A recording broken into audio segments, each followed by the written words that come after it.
RIBcast. Tudo o que você precisa saber sobre o Registro de Imóveis Brasileiro.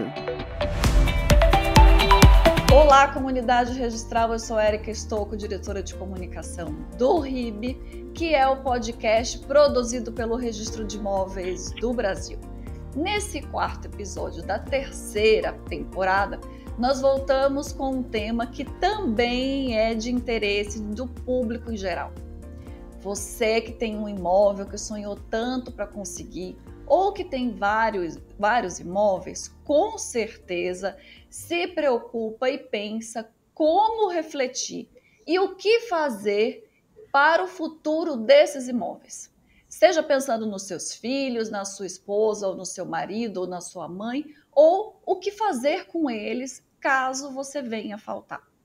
No episódio de hoje, como planejar o futuro do seu imóvel, nós vamos ver vantagens, desvantagens e requisitos de alguns institutos que são muito utilizados por nós nessa sucessão patrimonial. E para enriquecer o nosso episódio de hoje, nós temos a presença ilustre de um registrador que todos conhecem certamente, o professor Salomão, que é registrador de imóveis do Rio Grande do Sul, escritor, best-seller, sim, vários livros, palestrante e professor convidado em diversos cursos de pós-graduação pelo país. O professor Salomão, como é conhecido em suas redes, fundou em 2021 a Marcos Salomão Educação, Instituto de Ensino voltado para o direito imobiliário extrajudicial, atualmente com mais de 30 mil alunos. Tem uma plataforma em que comunica sobre registro de imóveis para mais de 400 mil seguidores. Olá, professor Salomão, que honra tê-lo aqui conosco nesse episódio. Olá, minha amiga, que satisfação estar aqui contigo. Um abraço a todos que nos assistem agora. Será uma grande manhã de estudos aqui para todos nós. Um abraço e vamos nessa. Muito obrigada, professor. Temos também o prazer de receber no episódio de hoje a advogada graduada pela Faculdade de Direito de Franca, doutora Daniele Lopes.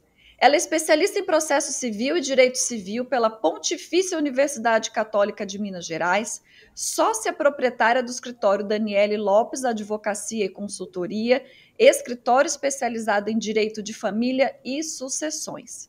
Daniele também é diretora fundadora do Instituto Brasileiro de Direito de Família, Núcleo Franca, São Paulo, professora do curso de pós-graduação do Instituto Eupídio Donizete, professora do curso Inventário na Prática e Família e Patrimônio, palestrante e produtora de conteúdo em um perfil com mais de 89 mil seguidores. Tudo bom, Daniele? Muito obrigada pela sua presença conosco hoje. Imagina, Érica, eu que agradeço o convite, bom demais falar desse assunto e estar aqui com vocês, duas pessoas que eu tenho um carinho imenso. Obrigada pelo convite e vamos falar de planejamento, vamos organizar esse patrimônio aí. Muito obrigada, Daniele. A primeira pergunta desse nosso episódio vai para você, Daniele, para a gente começar a nossa conversa. Por que é importante para quem tem bens imóveis, eu vou sempre falar bens imóveis ou um bem imóvel, né? Porque mesmo sendo um bem imóvel único, nós precisamos pensar nesse futuro. Por que é tão importante essas pessoas refletirem sobre o futuro desse patrimônio? E detalhe, refletir e organizar também em vida. Qual que é a importância, Daniele? Eu posso dizer, como alguém que trabalha com inventários há mais de 10 anos, inventário é um momento muito difícil para as pessoas. Ele, por si só, ele carrega uma carga emocional, um momento de dor muito difícil para a pessoa. E, às vezes, naquele momento de dor, ela não tem nem tempo de sofrer essa dor, de sofrer esse luto, e ela já tem que preocupar com várias questões burocráticas referentes ao patrimônio deixado pelo falecido. Então, quando você pode adiantar isso, quando você pode organizar isso de forma a deixar ou a evitar o inventário ou a deixar o mais organizado para que esse inventário seja o mais simples possível, é o recomendado. Justamente por quê? Porque os familiares que ficarem, eles vão estar num momento muito difícil. E aí, ter que resolver tudo isso, lá no futuro eles não vão ter escolha. Então, ou você se organiza agora, ou eles não terão escolha lá no futuro e terão sim que resolver isso, mesmo passando por esse momento tão difícil.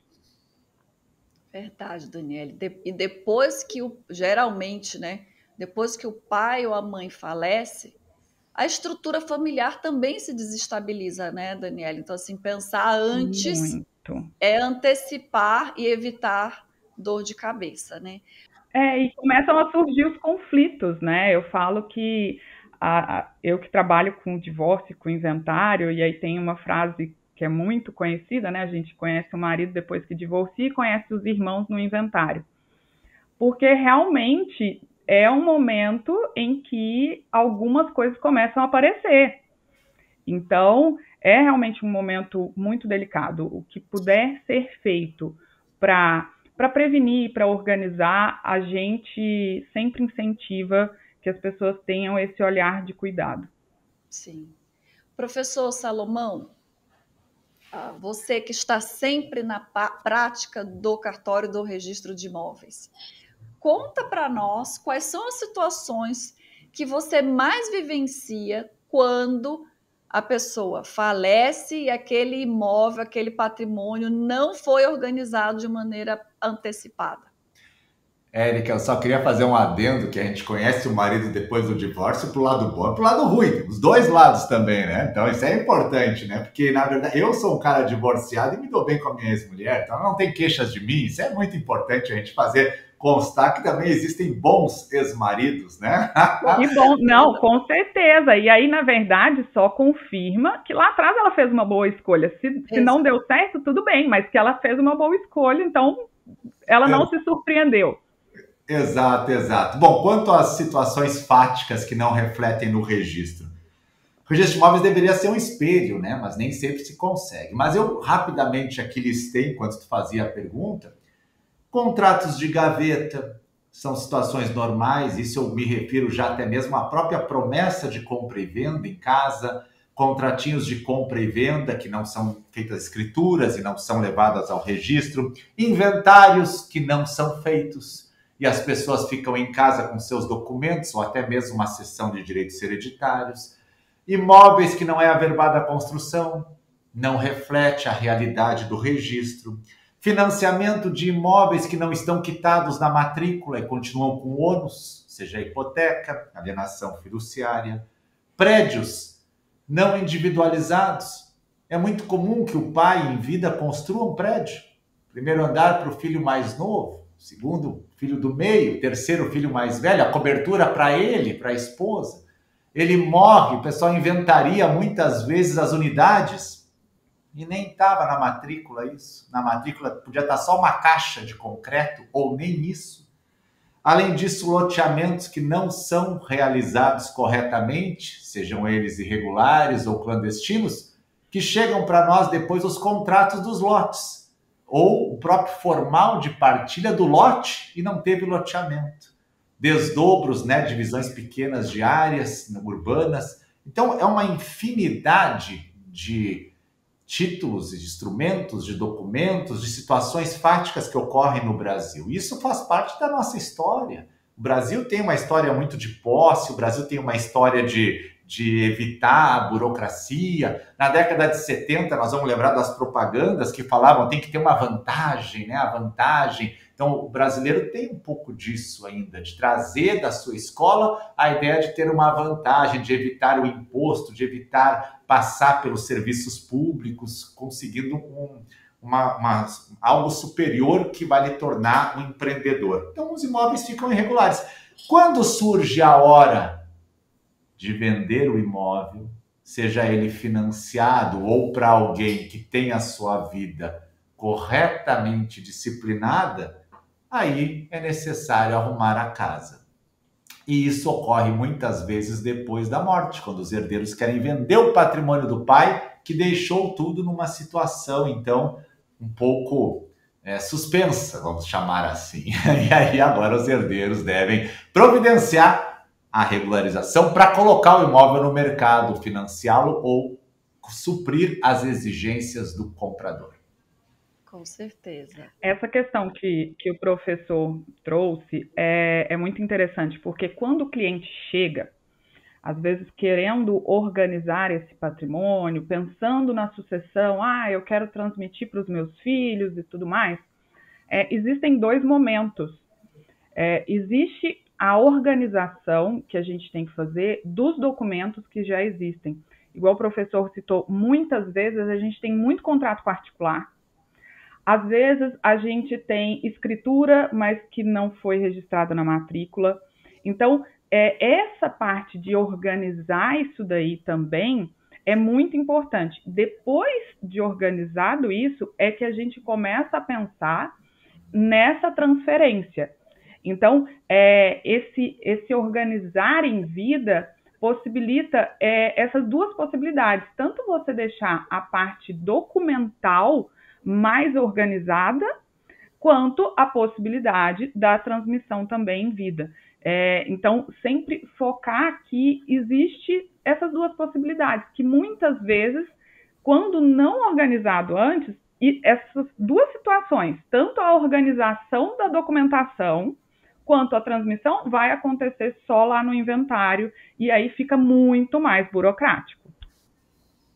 E dá possibilidade para os herdeiros, para a família, entender qual que é o real, né, panorama desse patrimônio que está sendo deixado, né, Dani? Excelente a tua pontuação, porque não é só escolher uma alternativa, mas é organizar previamente, né?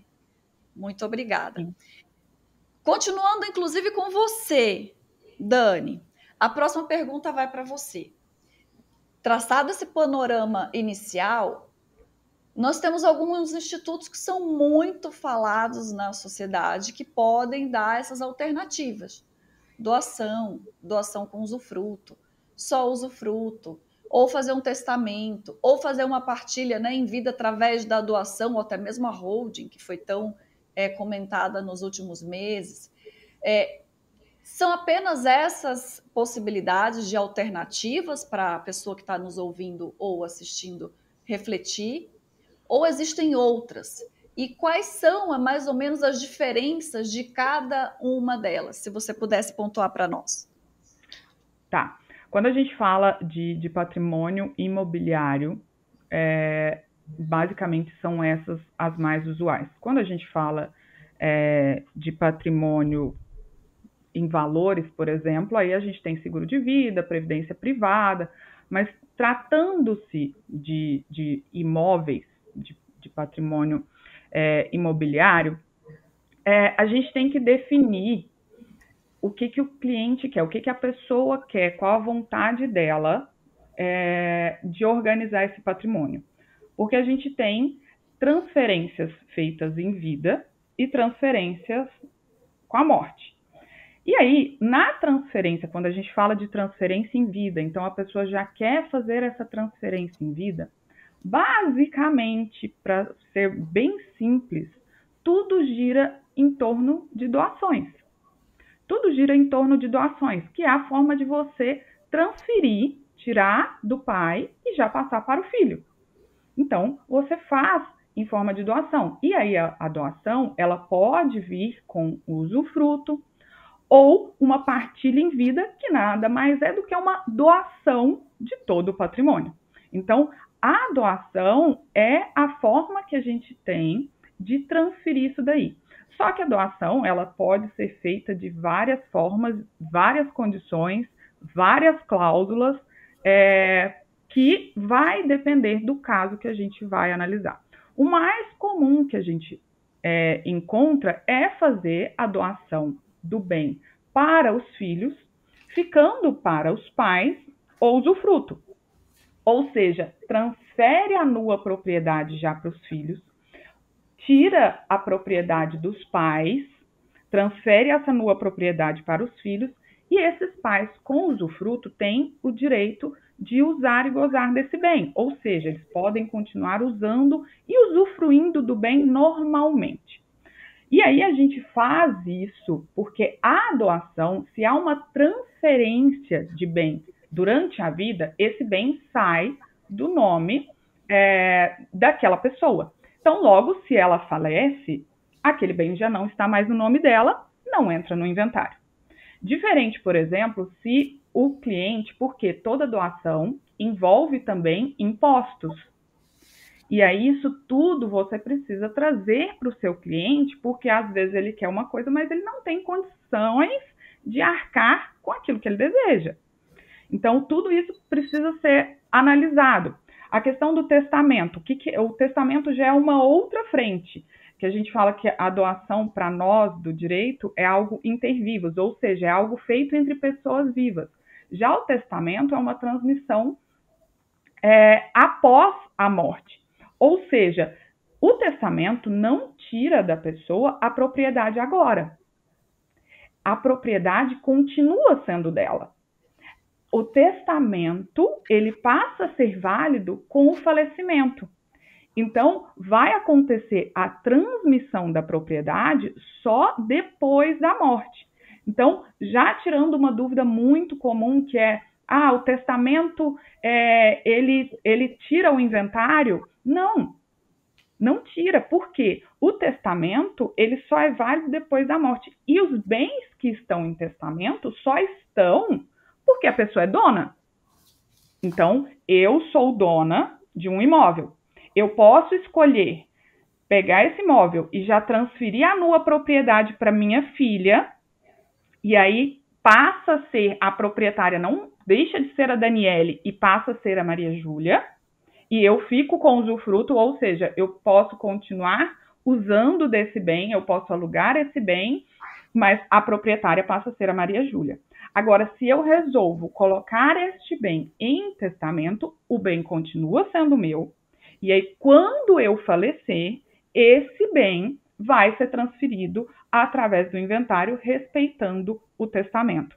Então, e isso muda, porque, por exemplo, no testamento, você não vai pagar agora o imposto de transmissão. Na doação, você paga. Então, você precisa analisar. A questão da hold, comentando rapidamente, também ela tem várias questões, vários pontos que envolvem ela. Mas quando a gente pensa ela como um planejamento sucessório, estamos falando mais uma vez de doação. Ela só funciona como planejamento sucessório quando há uma doação das cotas. Porque se as cotas continuam no nome do pai, essas cotas entram no inventário, mesmo sendo uma holding. Então, trazendo assim da forma mais clara possível para que as pessoas entendam, é exatamente, se ela quer essa transferência em vida, pensando em tirar bens do inventário, porque o inventário nada mais é do que a gente olhar, deixou o patrimônio, então temos que passar por um inventário para transferência. Tem que passar para regularizar isso daí. E aí, para você fugir do inventário, aquela pessoa que falece não pode ter mais nada no nome dela. Entendeu? É a única forma de fugir do inventário. Então, mesmo fazendo a holding, muitas vezes a pessoa faz a holding, mas não faz a transferência de cotas. Então, ela não é um planejamento sucessório. Entende? Ela pode funcionar como um planejamento patrimonial, mas ela não é um planejamento sucessório. Então, a gente tem que ter bem claro, e tudo isso, o melhor instrumento é só ouvindo a pessoa, qual que é a vontade dela, o que ela quer, apresentando essas possibilidades, os valores do que a gente tem, né? Porque aí a gente tem imposto, a gente tem registro, para fazer tudo isso, para a pessoa poder escolher. Mas o mais interessante de você organizar é você ter escolha. Porque eu falo muito isso. Depois que faleceu, não tem mais escolha. Não tem mais possibilidade. Enquanto estou viva, eu tenho várias possibilidades. Eu posso apresentar para o meu cliente várias possibilidades. Depois que faleceu, a pessoa já não está mais aqui para mexer alguns pauzinhos. E aí a gente cai no inventário. Então, isso que a escolha do instrumento vai muito do que a pessoa quer, do que é o objetivo dela. Mas eu espero ter trazido uma visão ampla disso daí, depois se o professor quiser comentar sobre esses institutos aí. Em síntese, Daniele, a pessoa antes, né, quer dizer, em vida, se ela quiser deixar tudo organizado, não só evitar o inventário, né, a parte procedimental do inventário, mas também evitar que, por exemplo, os irmãos entrem em conflito, que as famílias entrem em conflito, ou, por exemplo, aquela pessoa que não tem filhos, né, os irmãos ou os pais entrem em conflito. Então, por isso, você externaliza, você fala a sua vontade antes. Perfeito. E isso pode ser com a transferência imediata da vontade através da doação ou externando a sua vontade em um testamento, por exemplo. Perfeito, é exatamente isso. Entendi. Porque, assim, por exemplo, eu já tive o meu último que eu estou trabalhando, a vontade do pai não é necessariamente fazer a transferência agora. Mas, por exemplo, ele tem um posto de gasolina e tem um filho que trabalha nesse posto, que gerencia esse posto e que está lá sempre presente nesse posto, e ele tem vários outros bens. Então, ele falou, olha, eu queria que a parte que pertence a esse filho ficasse com o posto. E não que todos os outros fossem donos do posto em conjunto com ele, porque é ele que entende, é ele que está tocando e tudo mais. Dá para a gente fazer isso? Então, na verdade, ele não quer essa transferência imediata, mas ele quer deixar determinado que o posto vai ficar para aquele filho, porque o outro filho médico não tem nada a ver com o posto. E aí, imagina, ele falece, o filho médico vai ter um pedacinho ali no posto. Então, às vezes, essa organização, ela não é só da parte burocrática, mas também de prevalecer a vontade daquela pessoa que construiu todo aquele patrimônio. E assim, o pai conhece os filhos, entende? Ele sabe, olha, se eu deixar isso daqui para esse, vai render muito mais de cá do que se eu deixar com esse outro. Então, às vezes eu deixo para esse outro uma outra coisa que seja mais útil. Então, essa possibilidade também é maravilhosa. E olha o tanto que ele facilita uma possível briga entre os filhos. Porque tem muita chance de posteriormente, com a morte dele, começar a surgir brigas por causa do tal do posto, porque tem um que administra e sabe tudo, aí aquele que não administra e não sabe nada quer dar palpite aqui, e aí esse não aceita. Então, é muito mais fácil ele já falar, olha, o posto vai ficar para esse filho daqui, porque ele tem isso, e o outro filho vai ficar com isso, isso e isso. E, Daniele, se ele escolher fazer a doação, como você comentou, ele transfere a propriedade do imóvel para um filho ou para dois, sei lá, né? Mas ele quer continuar usando. Vamos imaginar esse teu exemplo do posto. Ele doa, né, já partilha, divide os seus bens em vida, mas esse do posto ele quer continuar usando o imóvel, né? E que pode ser, por exemplo, uma área rural. Estou doando para os meus filhos o meu sítio, a minha área rural, mas eu continuarei a usar. Eu quero plantar, eu quero colher a soja, eu quero colher o milho. Se ele faz a doação com usufruto, que é esse direito de usar, quando ele falece, o que acontece com esse usufruto? Precisa inventariar também ou não? Ele pode passar esse usufruto para uma terceira pessoa? Como que funciona depois que a pessoa falece com a doação onerada com o usufruto?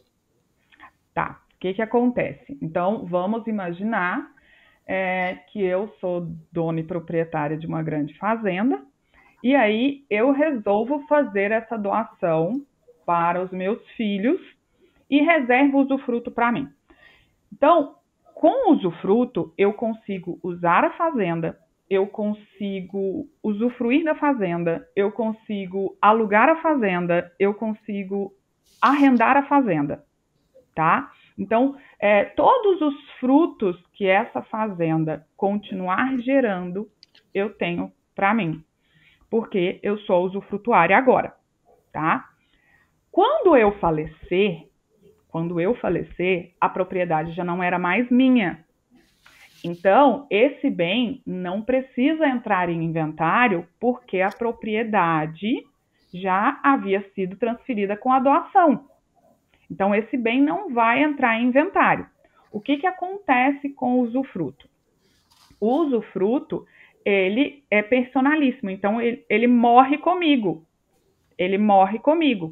Logo, vai ser transferida a propriedade plena para os herdeiros que possuem a propriedade, tinha só a propriedade e agora eles passam a receber toda a propriedade plena daquele bem, porque cai por terra o usufruto, porque ele morreu comigo, né? E aí, só tem que ter um cuidado porque a gente faz muita doação quando é o pai e a mãe fazendo a doação para os filhos. E aí, nesse caso em específico, a gente precisa se atentar a esse usufruto que fica geralmente para o pai e para a mãe. Então, ficaria para mim e para o meu esposo. Se eu faleço, por regra, cai metade do usufruto. Então, é mantido a metade do meu marido e cai a outra metade. Nossa, mas aí o seu marido, o seu esposo, ficaria, de certa forma, às vezes prejudicado? Sim, só que aí a gente precisa colocar uma cláusula para protegê-lo, ou seja, a gente vai colocar de forma expressa que, em caso de falecimento, ou meu ou dele, que uma parte passa para o outro. Então, se eu faleço, a minha parte do usufruto vai para ele, se ele falece, a parte dele vai para mim. E aí, os nossos filhos só terão a propriedade plena desse bem com o falecimento dos dois. Entendi. Não pode esquecer dessa cláusula, né, Daniele? Faz diferença para o casal. Faz diferença. Professor Salomão. Antes Diga, de professor. perguntar, deixa eu complementar uma ideia de planejamento sucessório para quem está em casa agora e, de repente, precisa de mais uma luz. Um seguro de vida é uma ideia de planejamento sucessório. Um seguro de vida, você pode fazer uma apólice de seguro de vida também, para que seus filhos recebam um valor e paguem o ITCMD, ou seja, o imposto referente ao inventário, e você já ajudou eles. E o seguro vai se dividir pelo menos em duas formas. Eu posso alugar a apólice ou comprar a apólice. Se eu alugar a apólice, eu pago todo mês até quando eu parar de pagar, que aí não tem mais seguro. Ou eu pago ela por 5, 10 anos e ela é minha. E daí eu fico com ela o resto da vida e quando eu morrer eles têm o prêmio. Então o seguro de vida também é uma forma de planejamento quando a gente tem aquele medo que os filhos não vão conseguir alcançar o tributo e vão deixar tudo irregular. É uma forma só para a gente ilustrar mais aqui, que eu tenho aconselhado algumas pessoas que ficam nessa, eu não queria doar meu patrimônio, mas eles não vão ter dinheiro, tem que juntar. Não, então organiza com o seguro.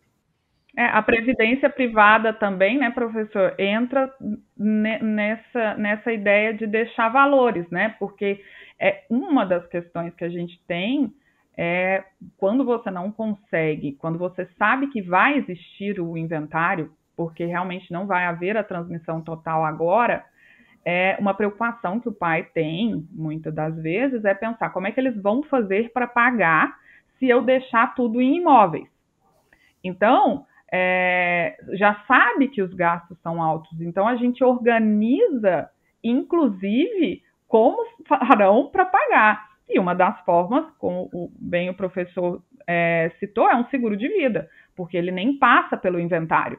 Então, os herdeiros já recebem aquele valor e já conseguem usar para pagar aí as despesas necessárias. Para organizar, né? Professor Salomão, vou devolver agora a pergunta para você. Na prática, né, a pessoa, quando chega no registro de imóveis, ela surgem muitas dúvidas, e essa pergunta aqui, número 7, que eu trago para o senhor, ela foi feita exatamente pensando na prática que nós vemos no registro de imóveis. É possível doar apenas uma parte do imóvel, por exemplo? Ele fala, eu quero adiantar uma parte da minha área rural, uma parte, sei lá, do poço de combustível para o meu herdeiro ou um terreno. E se essa pessoa que recebeu a doação morrer sem registrar no seu nome, o que acontece? E se o filho acabar falecendo antes do pai?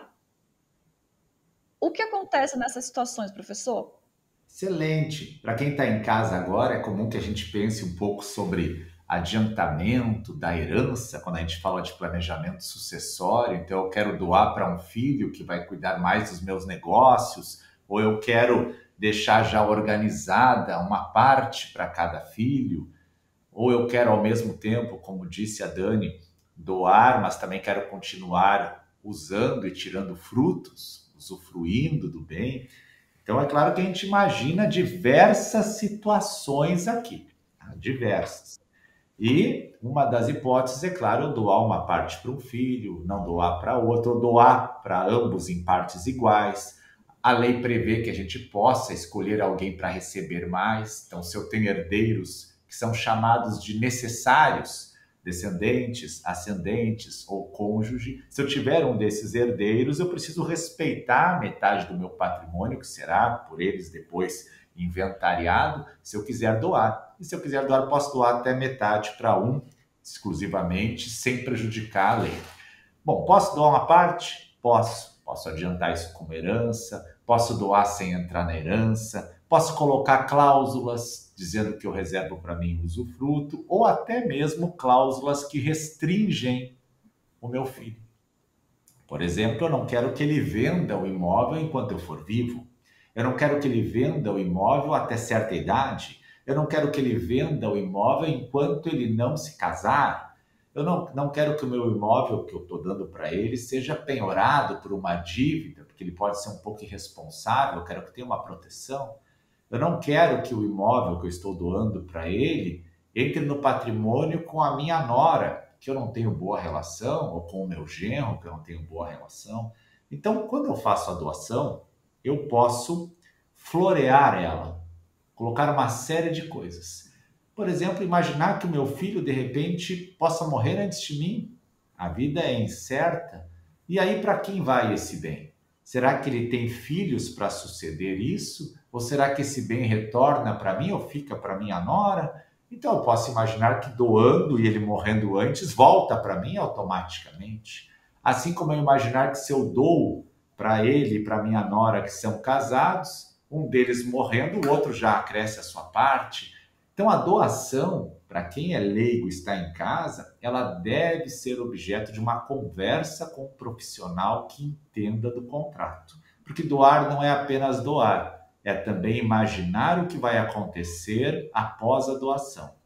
Doar com reserva de usufruto, doar uma parte para cada filho, doar apenas uma parte para um filho, adiantando herança ou não adiantando herança, reservar o direito de continuar usando o bem, não sendo mais dono, proibir a venda, proibir a comunicação com a nora, com o genro, proteger de penhoras. Várias são as hipóteses, são diversas variáveis.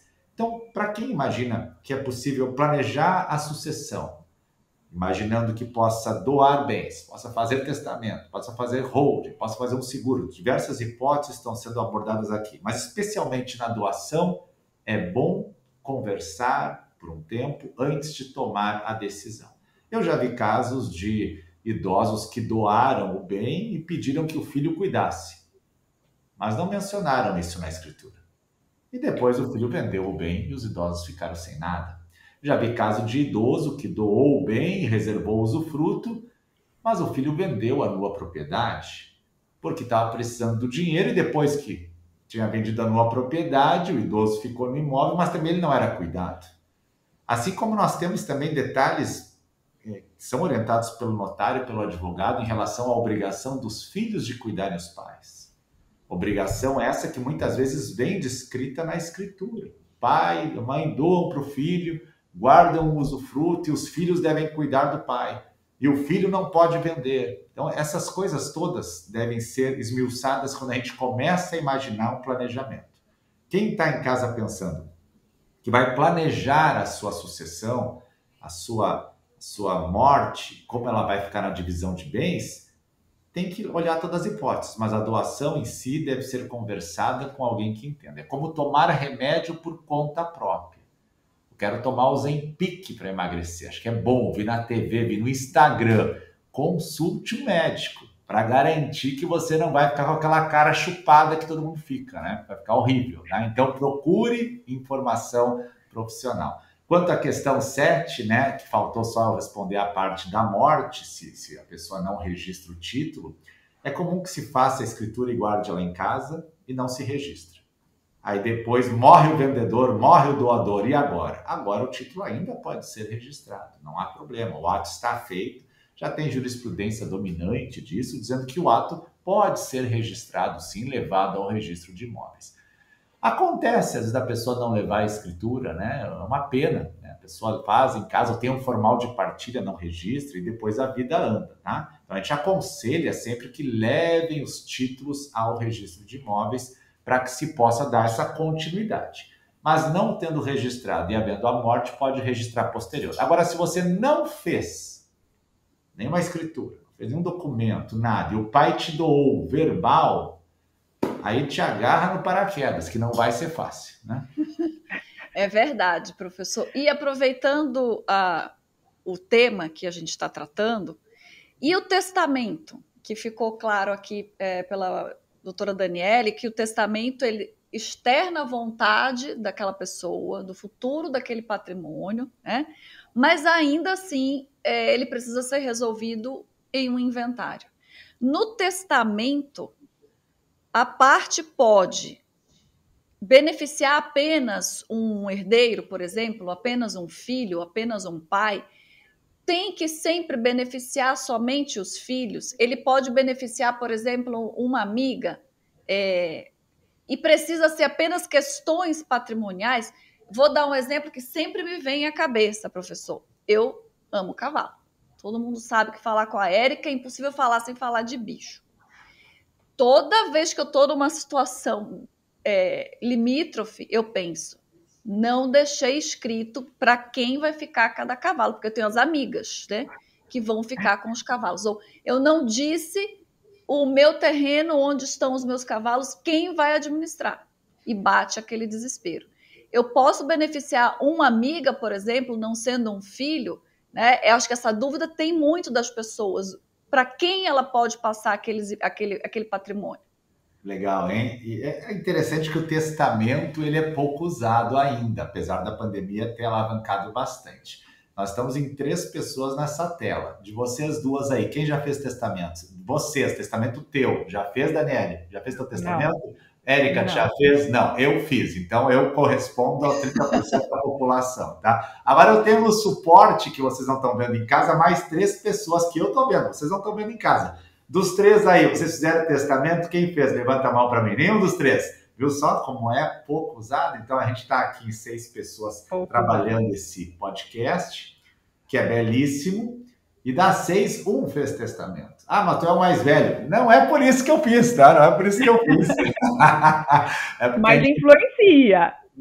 Influencia, claro, mas a gente tem que pensar no planejamento. Então, o testamento ainda é uma coisa que a gente pensa assim, eu vou deixar para mais tarde, eu vou deixar para depois. A gente fala tanto, mas às vezes a gente acaba não fazendo. Então, é importante fazê-lo, sim. E eu posso beneficiar as pessoas que eu amo, que eu gosto, que eu quero bem, que são responsáveis, independentemente se são filhos ou não. Eu só devo observar sempre as restrições do contrato de doação que são aplicadas ao testamento, que é os 50% da minha parte disponível, se eu tiver herdeiros necessários, que já falamos aqui quais são. Então, dentro disso, eu posso sim beneficiar até mesmo uma pessoa jurídica, uma faculdade. Eu quero que a faculdade receba esse terreno para dar seguimento a uma biblioteca. Eu quero que o meu vizinho receba esse imóvel. Eu tive uma senhora me visitando e ela tinha um Fusca vermelho fantástico. Eu devia ter comprado aquele Fusca, eu me arrependo muito de não ter comprado. Ela morava sozinha e ela não tinha filhos, não tinha casado e não tinha mais os pais, ela já era idosa. Mas ela tinha uma irmã. Só que ela não se dava com a irmã. E o medo dela é que, ao morrer, a irmã seria a sucessora da casa e do Fusca. Então ela me procurou para colher uma informação. Era possível ela testar os seus bens para o vizinho? Porque o vizinho toda tarde tomava chimarrão ao lado da casa dela, oferecia para ela o chimarrão, conversava com ela. Vizinho mais jovem, querido, amigo, cortava grama sem camiseta no final da tarde. Ela gostava muito do vizinho, a senhora muito querida. E aí ela se encantou e queria fazer uma doação. Ela veio perguntar, porque ela não queria que a irmã ficasse com os bens. E ela não tinha por que se preocupar tanto, poderia doar sim, até mesmo tudo, fazer um testamento para o vizinho. Aí eu aconselhei ela a fazer o testamento, né? Ela foi procurar um tabelião, mas é interessante como as pessoas se preocupam, Érica, como você disse, se eu posso testar, não posso testar, para quem eu posso testar. O testamento é o ato última liberalidade de uma pessoa. E eu queria complementar que, apesar de ser registrador de imóveis há 28 anos, quando está sendo gravado esse podcast agora, nesse momento, o dia de hoje, eu completo 28 anos de titularidade de registrador de imóveis, tá? Concursado, 28 anos. Parabéns, professor. Parabéns pela sua eu trajetória. Eu já atuei como tabelião nesse período também, com marcas diversas, atendendo a pedido do judiciário, tanto como interventor e depois interino. E então eu já fiz testamento como tabelião. E o que mais me chamou a atenção, que é o histórico, foi um testamento cerrado. Ou seja, aquele testamento, também chamado de místico, que é um testamento que a pessoa me trouxe, e junto com o advogado, e pediu para eu encerrá-lo. Então eu fiz um parágrafo ao final, sem ler ele, só observei se não tinha rasuras. Depois eu coloquei num livro que eu tinha encerrado um testamento, coloquei no envelope e costurei ele e lacrei com cera. E o mais legal disso é que eu tive que trabalhar isso. Eu não sabia costurar, né? Como é que eu vou saber costurar? Não nasci para costurar. Então, domingo eu treinei. Eu fiz no Instagram meu treinamento e as pessoas opinavam, né? Eu peguei um envelope preto, uma linha vermelha. Então, eu postei no Instagram, eu ensaiando, testando. E aí esse vídeo circulou, viralizou, porque um monte de concurseiro queria saber como era que fazia, não tinham visto. Aí questionavam se eu podia fazer fora do horário de expediente ou não. Então eu fiz um testamento cerrado. E por que a pessoa queria um testamento cerrado? Porque ela queria guardar em casa sem que ninguém soubesse, nem mesmo o pessoal do cartório, nada, ninguém. Ela não queria, ela queria, até porque se ela quisesse, ela ia detonar e rasgar ele a hora que ela quisesse. E ela fez, levou o testamento com o advogado junto e agradeceu. E foi um épico, um testamento cerrado. Foi o único que eu fiz. Agradeço a Deus por ter feito, senão eu teria passado a vida sem fazer esse, né?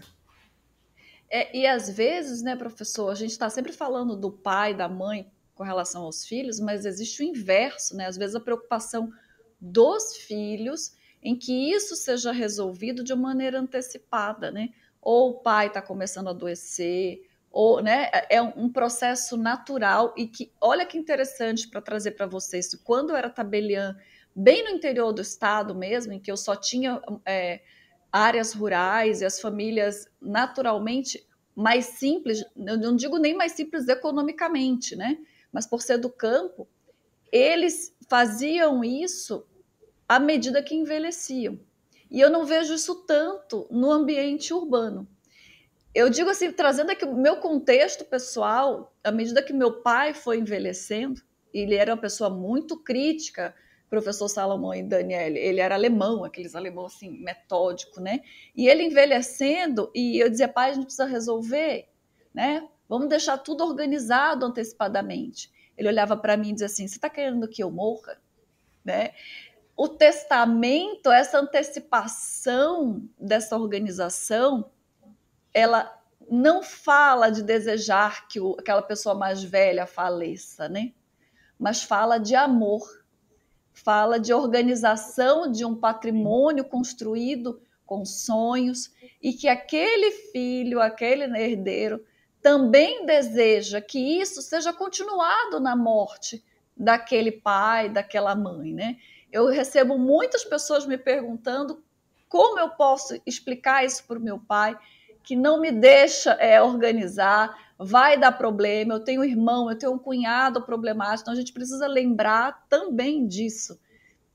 Falar dessa sucessão, desse patrimônio, não é só desejar que o pai faleça, ou o pai está pensando na morte, ou a mãe. Não, fala de amor, né? Assim, do que eu quero para depois, do que eu também não quero, não é, Dani? Dani, agora posso completar essa questão do testamento? Pode sim. Duas coisas. Uma das coisas, quando a pessoa chega no meu escritório e ela já vem com essa ideia, olha, quero organizar, quero saber o que eu posso fazer e tal. Por incrível que pareça, uma das primeiras coisas que eu peço para ela fazer é um testamento. Por quê? Porque geralmente a pessoa chega e ela tem uma intenção. E aí ela joga para mim essa intenção. Então, por exemplo, vamos contar lá o moço do posto. Ele vira e fala para mim, não, porque eu quero deixar o posto para esse filho. Só que pode ser que, burocraticamente, para a gente, às vezes, transferir, ou fazer essa doação do posto para esse filho, ou fazer essa partilha em vida, a gente vai organizar essa partilha em vida e tal. Isso pode, de alguma forma, demorar um certo tempo. Organizar a papelada pode demorar um certo tempo. E aí eu sempre falo, vamos fazer um testamento? Porque eu não quero que o senhor faleça e eu com essa informação. Por quê? Imagine, passa 2, 3 dias, essa pessoa falece, o filho me procura e fala assim, mas doutora, você sabia que ele queria deixar isso para mim? Eu falei, eu sabia, mas a gente não tem documento nenhum. Então, uma das coisas que eu sempre tento mostrar para os meus clientes é, olha, vamos fazer um testamento? Por quê? A gente pode mudar, a gente pode revogar. Olha, mudou de ideia, a gente vai lá e muda o testamento. Vendeu aquele bem que você tinha colocado lá no testamento, não tem problema. Então, vamos organizar que a gente coloca num papel a sua vontade e aí depois, a vida acontecendo, a gente muda ou as coisas acontecem. Então, embora as pessoas falem pouco de testamento e façam pouco testamento, é um instrumento extremamente importante e que te dá essa possibilidade de voltar atrás. Você faz uma coisa, não daqui 2, 3 anos, falou, não, briguei com aquela pessoa, não quero mais que fique com aquela pessoa. Você vai lá e revoga o testamento. Só, lógico, não pode esquecer de avisar que precisa revogar, porque senão fica válido. Então, tem sempre que falar, olha, mudou, a gente vai lá e muda esse testamento. Então, é um instrumento muito bom, em especial nesse sentido, de fazer prevalecer a vontade da pessoa, porque muitas vezes ela fala a vontade dela, ela expressa a vontade dela para os familiares, às vezes num almoço em família, fala, porque quando eu falecer, esse daqui eu quero que fica para o fulano, esse daqui para esse. Então, é muito importante colocar isso num documento, justamente para que a vontade dessa pessoa realmente prevaleça. E a gente consegue isso com o testamento, né? Sem dúvida. Daniele, continuando com você, já que a gente está falando de testamento, o que fazer antes, o que fazer depois, vamos falar da parte prática, daquela que dói no nosso bolso. Na prática, qual que é a diferença, analisando impostos, custos, entre o testamento e a doação antecipada? Quais são as vantagens e desvantagens para os herdeiros quando os bens são distribuídos só por testamento, por exemplo? A gente nem pode falar aqui qual que seria a melhor alternativa, né? Mas na prática dos custos, como fica a diferença entre um e uma outra alternativa? Certo. A gente tem o imposto de transmissão.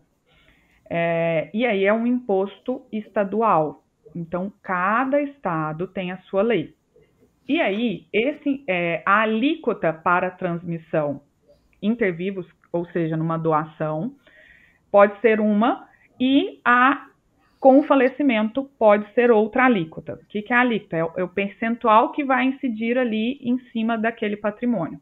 Ou pode ser o mesmo. Por exemplo, aqui no estado de São Paulo, a gente tem uma alíquota de 4%.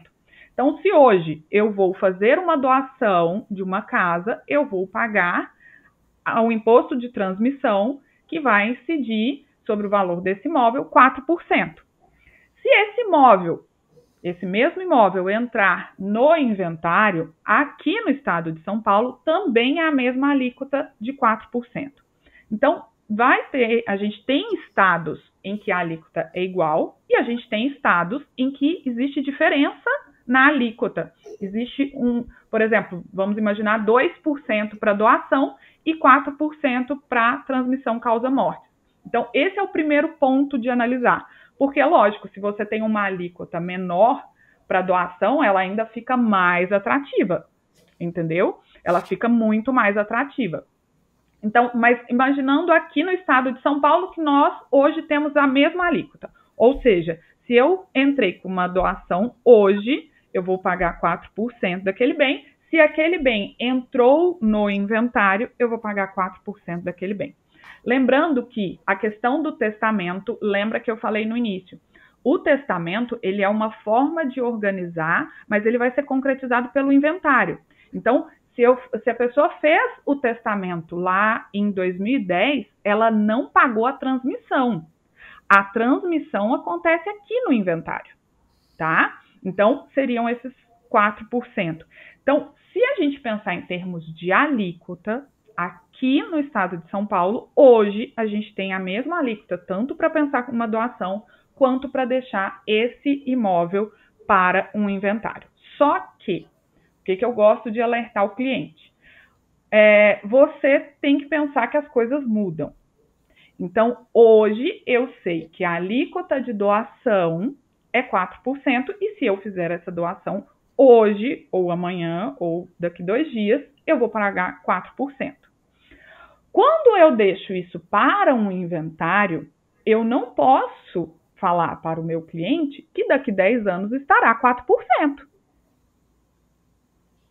Então, existe um risco dessa alíquota provavelmente aumentar.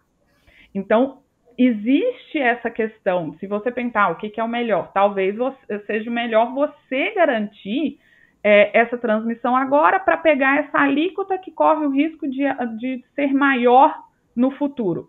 Mas, ao mesmo tempo, eu preciso saber se o meu cliente tem dinheiro suficiente para arcar com esse valor de imposto agora. Porque se ele não tem também, eu não consigo fazer a doação. Entende? Então, isso tudo a gente traz para a pessoa justamente para ela pensar. E aí, muitas vezes, e aí eu volto, às vezes a pessoa não consegue fazer a transferência, a gente vai fazendo as doações ao longo do tempo. Entende? Justamente para a pessoa se organizar e aí ela vai se organizando ao longo do tempo e a gente vai fazendo essas doações. Mais uma vez, se eu tenho esse plano para o meu cliente, antes da gente começar a executar esse plano, eu tenho um testamento. Por quê? Porque ele já deixou claro, olha, a gente vai fazendo essas doações ao longo do tempo, mas eu quero isso para esse para esse, esse para esse, esse para esse. E se ele morre no meio de concretizar isso? Entende? Então, por isso que eu sempre falo, olha, vamos começar, a gente faz um testamento e aí depois a gente vai organizando essas doações. Então, uma das coisas que a população precisa saber é que a gente adequa o planejamento à vontade dela. Então, não existe um padrão. Existe a sua vontade, a sua realidade, o que você quer, e eu vou te apresentar possibilidades dentro do que você pode, dentro do que você quer. Uma das coisas também de testamento, o pessoal tem muito medo que os outros descubram o que está no testamento. E aí, eu falo, gente, não vai descobrir. Você não precisa avisar. Aí um dos meus clientes falou assim, mas eu preciso avisar para eles que eu estou deixando? Eu falei, não, você não precisa avisar. Se você quiser avisar, você pode avisar, mas você não precisa avisar. E o testamento público, as pessoas acham que por ter esse nome de testamento público, seja algo que a pessoa vai chegar lá, vai pedir para ver. E não é assim. Ele fica lá guardado, ele se torna público depois que a pessoa falece. Então, ele fica lá guardado, ele pode escrever o que ele quiser, deixar ali do jeito que ele quiser, E aí, se ele quiser mudar, ele vai lá e muda e ninguém vai saber. Entende? A não ser que ele conte, mas ninguém vai ficar sabendo porque chegou lá no cartório e descobriu que estava lá, a menos que ele já tenha falecido, né? Então é outro mito que a gente tem das pessoas acharem que não, então a pessoa vai ficar sabendo e aí vai ficar aquele clima ruim. Não, podem fazer Aí o tranquilamente. exemplo do professor Salomão, né? Professor Salomão, vou devolver a palavra para o senhor. Bom, a parte decidiu que não vai fazer doação em vida. Ele vai deixar mesmo para o inventário, tá? E aí, professor, na prática do cartório, do registro de imóveis, né, e da sua experiência também enquanto tabelião, ele fez testamento, precisa fazer inventário? Ou não fez o testamento, tem o inventário de qualquer modo? O inventário tem que ser providenciado assim que a pessoa falece ou não? Quais são os riscos se a pessoa demora para registrar o inventário? Se deixa lá, não, ninguém vai resolver agora, como você mencionou. Geralmente as pessoas procuram o inventário quando querem vender os bens, né? Difícil aquele patrimônio que é resolvido logo após o falecimento. E aí, quais são os riscos dessa demora? Conta para o nosso público, professor. Então, legal, né? A pergunta é muito boa, porque a gente tem que olhar o caso patrimonial do pré-falecido, né? Aquele que está se preocupando com a morte, que nenhum de nós vai escapar. Se a pessoa tem muito patrimônio, é normal que os herdeiros depois se atrapalhem um pouco. Então, os bens acabam ficando em litígio, claro, e aí os imóveis começam a ter impostos para pagar, os impostos começam a ficar atrasados, e aí quando se percebe, começa a virar uma bola de neve e já não se consegue mais arrumar isso. Quando se tem muito patrimônio, também às vezes o pai em vida vendeu por contratos particulares que os filhos nem sabem. Então acaba que depois aparecem pessoas com promessas de compra e venda, com contratos de compra e venda. Quando se tem muito patrimônio, às vezes o pai comprou imóveis na planta que não estão em nenhum lugar, a não ser uma pastinha guardada com muita sorte no imposto de renda. Quando se tem muito patrimônio, se tem bens também em nome de terceiros, que você já comprou, mas não escriturou ainda. E aí quando se morre, talvez aquele terceiro esqueça disso. Então, quando se tem muito patrimônio, é necessário ter uma organização. Porque se você não tem uma organização, isso vai ficar muito pior depois da morte. E os herdeiros, que muitas vezes o pai do campo, o homem do campo, trabalhou uma vida inteira e deixou o filho estudar na capital, faculdade de medicina. O filho tem as mãos mais macias que você, né, passando creme todo dia. Nunca pegou numa enxada, né? Mas o pai é aquele homem do campo trabalhador. O pai morre e deixa 1.000 hectares de terra, como eu já vi. Você acha que o filho médico vem lá para o interior para trabalhar na terra ou vai querer vender? Vai querer vender. Então vai querer passar. E aí às vezes tem mais irmãos, todos querem, um quer ficar, os outros querem vender. Então o patrimônio grande exige organização. Se a organização é feita pelo testamento, não vai se escapar do inventário. Ninguém escapa do inventário, salvo se você em vida já doou e organizou toda a parte tributária e as cotas de cada um, liberando também da colação. Então, aí você consegue se livrar, né, um pouco dessa parte, o que vai gerar um custo. Eu me lembro de uma senhora que queria no balcão do cartório doar patrimônio para os filhos para evitar o problema. E ela não tinha muito patrimônio, mas ela tinha uns terrenos e queria doar. E ela veio conversar comigo, explicou, e eu disse, só tem um detalhe que eu tenho que contar para a senhora, que eu não sei se já lhe contaram. Vai ter um imposto para pagar, que é o imposto da doação. A doutora Daniele falou antes.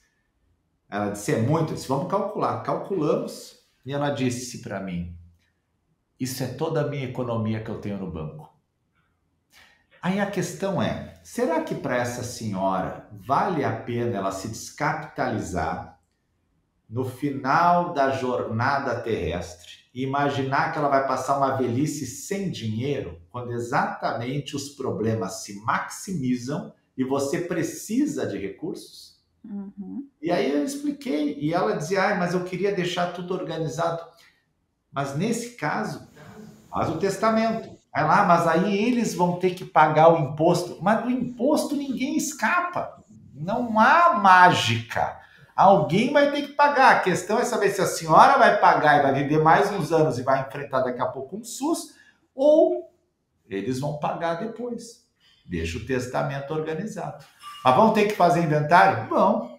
Ninguém vai escapar do inventário. Então, as questões de inventário são difíceis de superar. A questão de planejamento depende do seu patrimônio.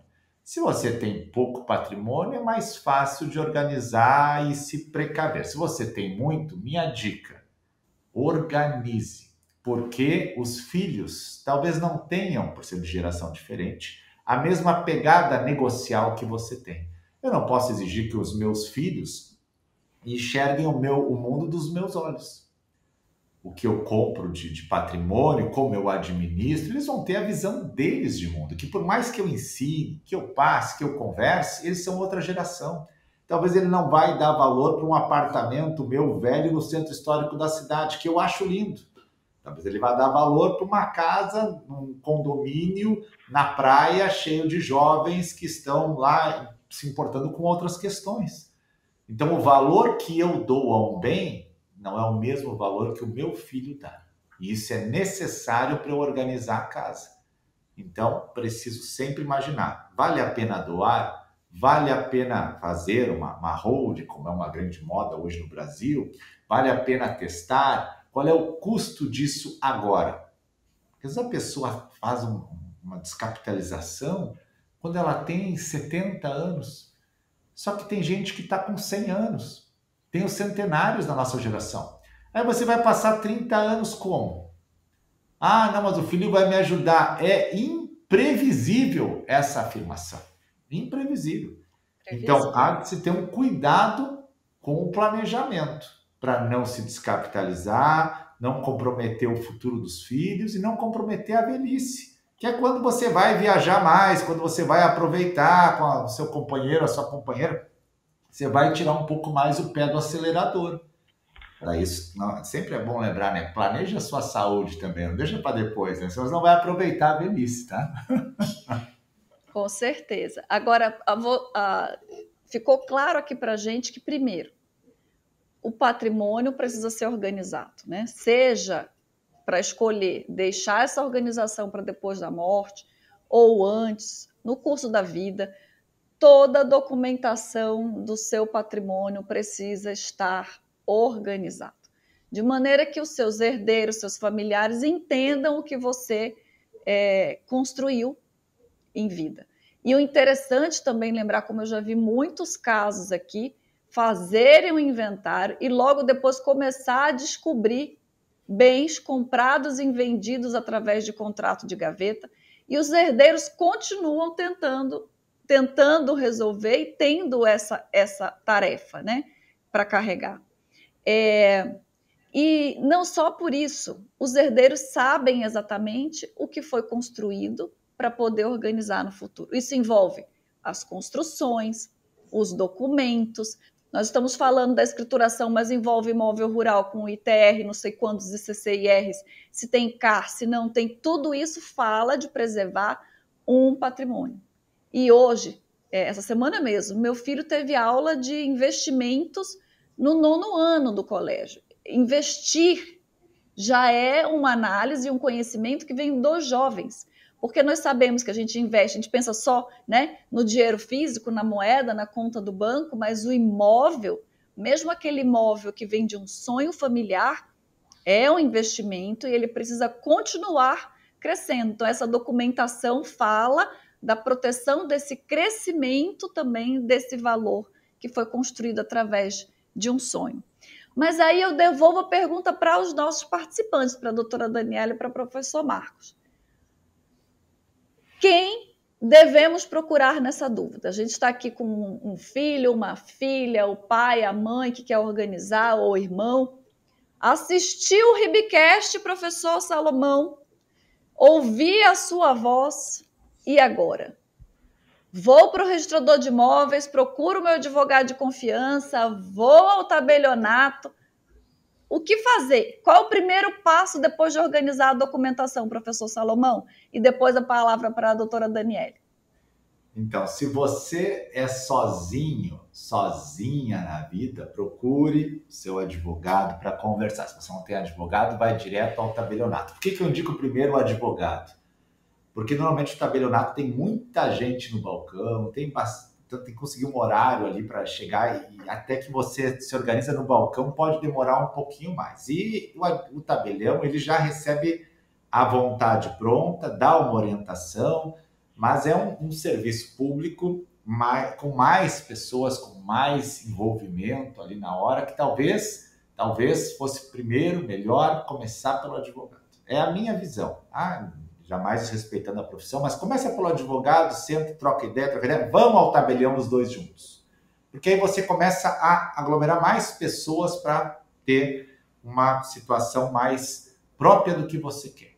Um tabelião, um advogado, você... E se você tem mais alguém que você ama, né? Então leva seu filho. Leva sua filha, sua esposa. Então, tem várias situações aqui. Quantos idosos estão sozinhos e testam para as cuidadoras hoje? Inúmeros. Quantas pessoas de idade, os filhos já não visitam mais e tem um parente, um primo que confia mais.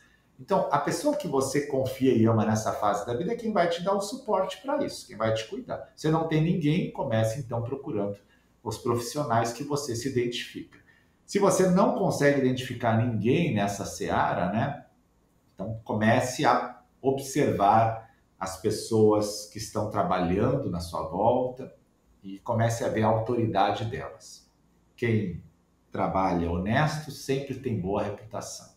A reputação chega antes da gente. Então, você vai pela reputação, você vai achando os profissionais bons que vão te dar uma assessoria. Não que você não possa ir ao registrador, mas o registrador tem uma função de receber já os títulos. Então, ele até pode orientar, e eu mesmo oriento, eu gosto, mas a nossa função é diferente da notarial. O tabelião ele pega mais à vontade, que já vem mais pronta, e instrumentaliza. O registrador recebe o instrumento e analisa se pode registrar.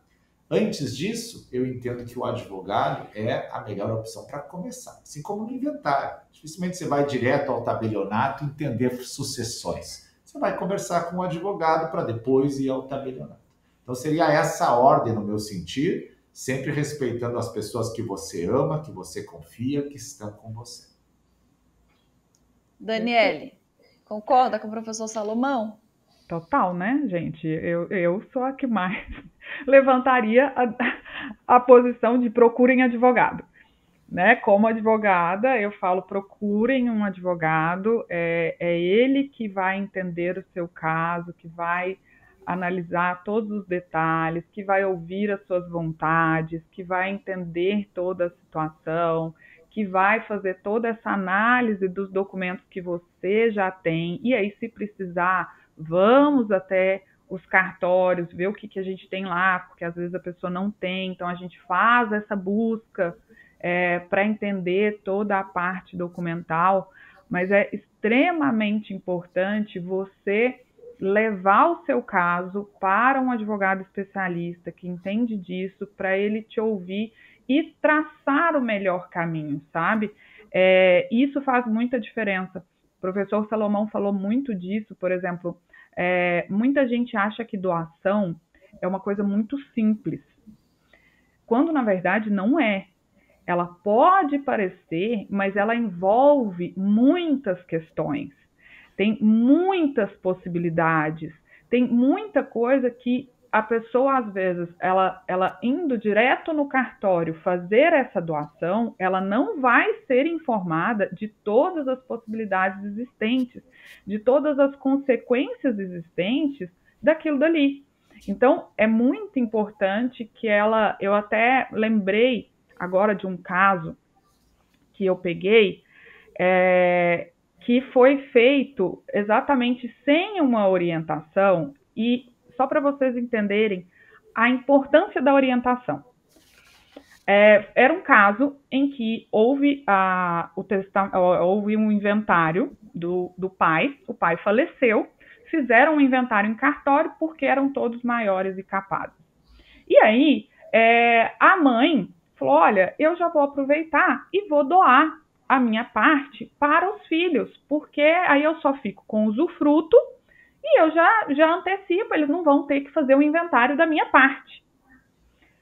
Até aí tudo bem, casos muito comuns a gente faz isso, né? Quando um falece e aí o outro que ficou, seja a mulher ou o marido, já resolve doar para os filhos os seus 50%.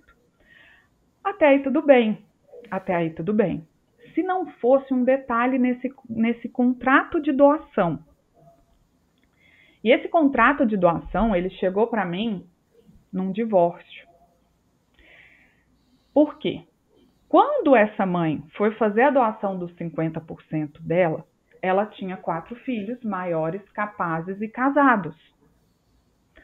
Ao invés de colocar que ela estava doando a parte para o filho José, casado com a Maria, eles me colocaram que ela estava doando para o José e para a Maria, assim como para o filho João e para a esposa Antônia.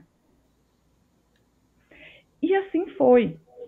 E esse E foi parar no meu divórcio.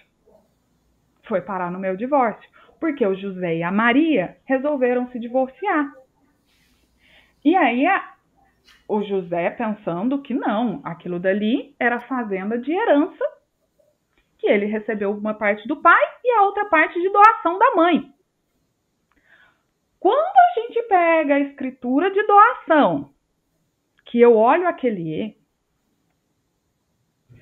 eu não sabia se eu chorava, o que eu falava para o seu José. E é lógico que o advogado da outra parte trouxe esse bem para ser partilhado.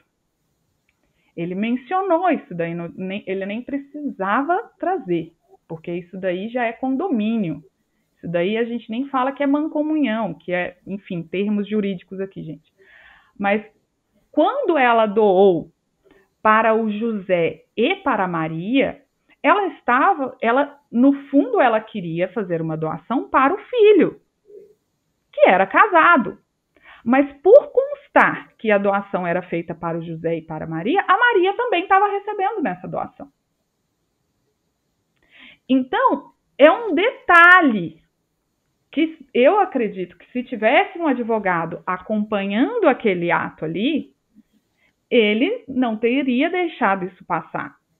E quando a gente fala, gente, é um detalhe da palavra E, que é uma partilha de milhões, que nós estamos falando de terra.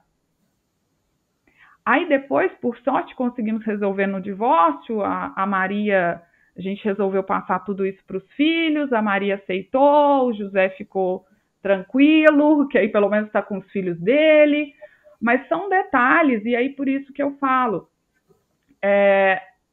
nesse momento, a mãe aí, na verdade, tipo, ele chegou a trazer para mim, falou, olha, mas a intenção da minha mãe não era essa.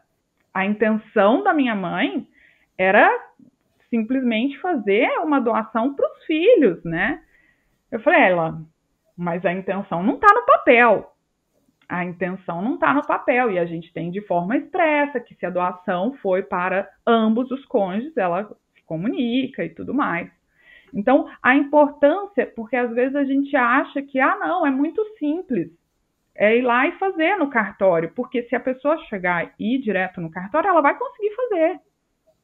Mas a orientação, entender as consequências, igual o professor Salomão falou, às vezes a pessoa vai fazer uma doação num momento que pode colocá-la extremamente vulnerável. Talvez não é o momento dela fazer essa doação, talvez não é o melhor caminho para ela fazer essa doação. Então, tem toda essa análise que eu tenho certeza que um bom advogado, especialista nisso, consegue ajudar e consegue organizar e traçar um caminho para organizar todo esse patrimônio. Daniele, dessa tua fala, eu tiro aí a tua dica de ouro, né, da Daniele, Intenção não escrita não é intenção protegida, né?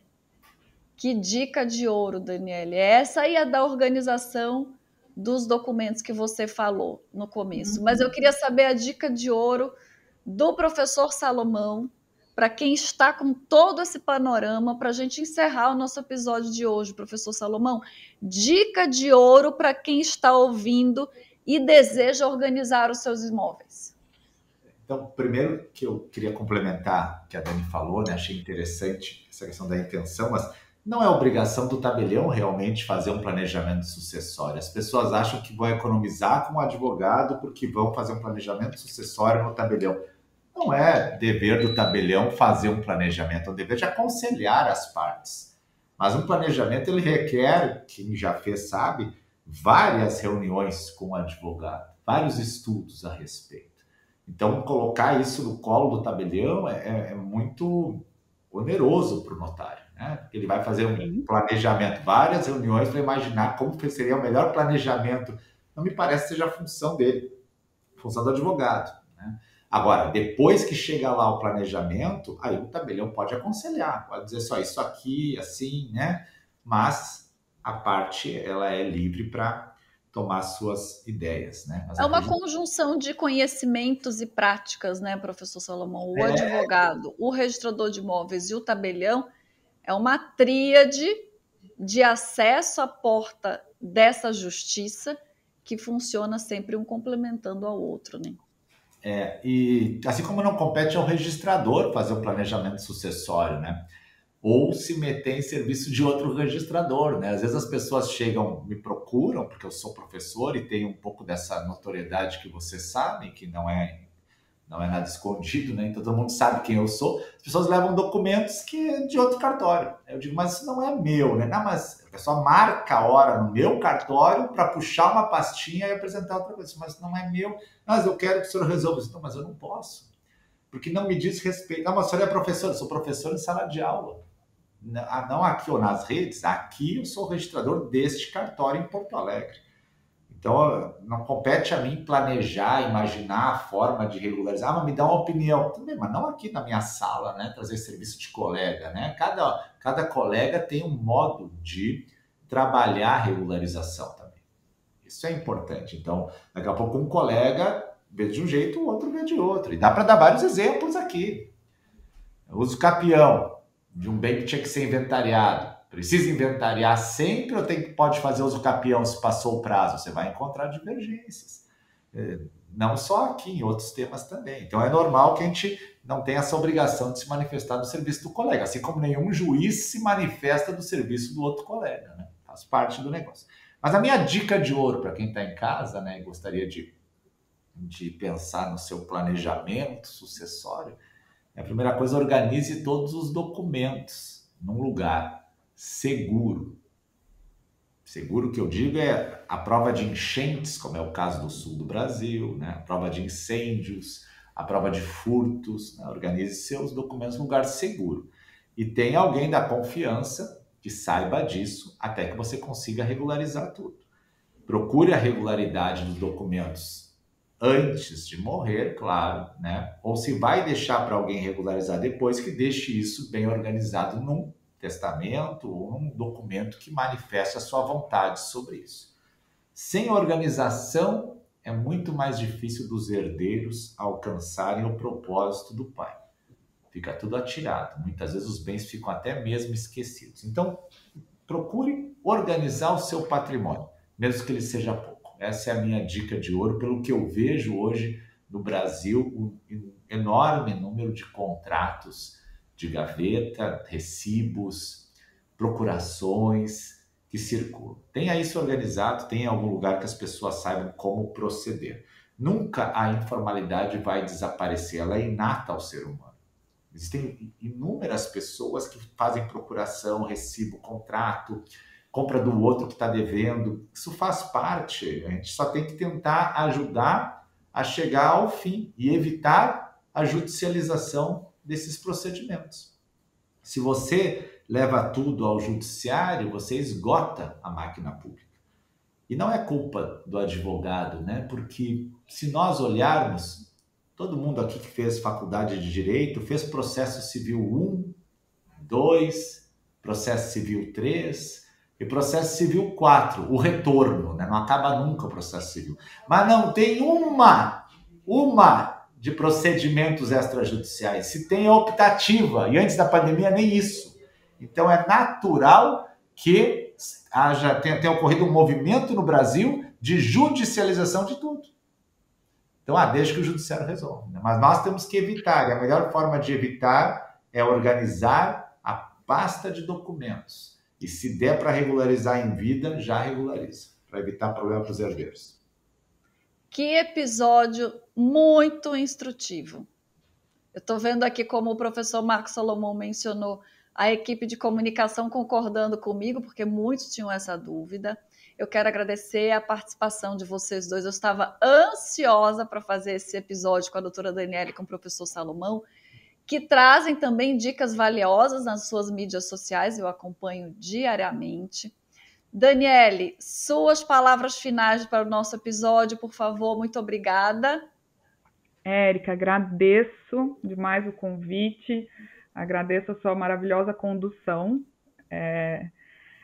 agradeço a presença de poder estar aqui com o professor Salomão, que também é meu professor, tá? Sou aluna. Eu sempre brinco que o inventário, ele não acaba com formal de partilha, ele acaba com o registro. Se a gente não consegue registrar, de que adiantou?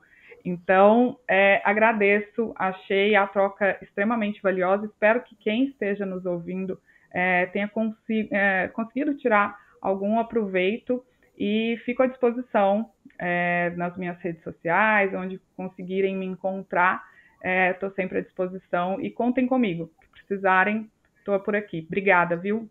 Muito obrigada, Daniele. Professor Salomão, muito obrigada pela sua ilustre presença. Suas palavras finais, por favor. Obrigado você, Érica. Obrigado a toda a equipe de suporte que está aqui, que eu estou vendo. Obrigado, Dani. Obrigado a quem está em casa. Bom demais poder participar, compartilhar um pouco do que a gente vive no dia a dia e, quem sabe, de alguma forma, impactar a vida de alguém que está precisando das palavras jurídicas e orientativas, né? Obrigado a todos e um ótimo dia. Muito obrigada, professor Salomão. Encerra-se aqui mais um episódio do nosso RIBcast, que está sempre próximo da comunidade registral, do público, dos advogados, das pessoas, do cidadão comum. Esse é o foco. O registrador de imóveis brasileiro não fica atrás da sua mesa, ele quer alcançar o seu público, você aí que está nos ouvindo. Muito obrigada, continue seguindo a gente no Instagram, no Deezer, no Spotify. Esse episódio sai sempre no dia 21 de cada mês, vocês já sabem, eu nem preciso repetir, no YouTube e nas demais mídias. Até o próximo episódio, muito obrigada.